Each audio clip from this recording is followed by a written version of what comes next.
Praise the Lord Jacob sir, कैसे हैं आप? मैं तो बिल्कुल ठीक हूँ जेम्स। तुम बताओ, तुम कैसे हो?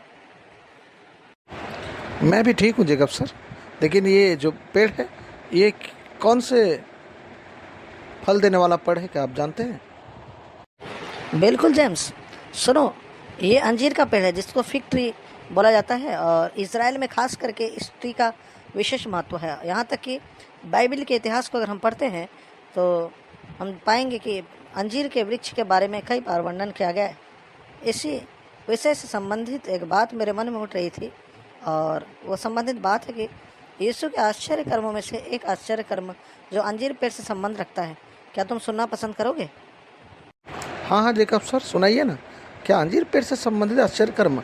बहुत अच्छी बात होगी कि मैं यीशु के अद्भुत आश्चर्य कर्मों में से इस पेड़ से संबंधित आश्चर्य कर्म के विषय में सुनूं। हाँ, सुनाइए। तो फिर सुनो जेम्स, जैसा कि हम पढ़ते हैं मत्ती रचित सुसमाचार और इसका 21 अध्याय 18 से लेकर 22, मरकुस 11 अध्याय 12 से लेकर 14 और 20 से लेकर 24 पद तक अध्ययन करने से पता चलता है। यहाँ पर टाइटल में लिखा है फल रहित अंजीर का पेड़। भोर को जब वह नगर को लौट रहा था तो उसे भूख लगी, यानी यीशु मसीह को भूख लगी।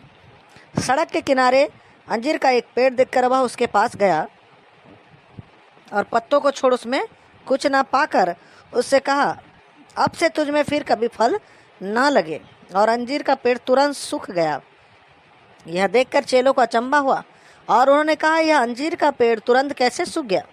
यीशु ने उनको उत्तर दिया, मैं तुमसे सच कहता हूँ, यदि तुम विश्वास रखो और संदेह ना करो तो न केवल यह करोगे जो इस अंजीर के पेड़ से किया गया है, परंतु यदि इस पहाड़ से भी कहो उखड़ जा और समुद्र में जा पड़ तो यह हो जाएगा।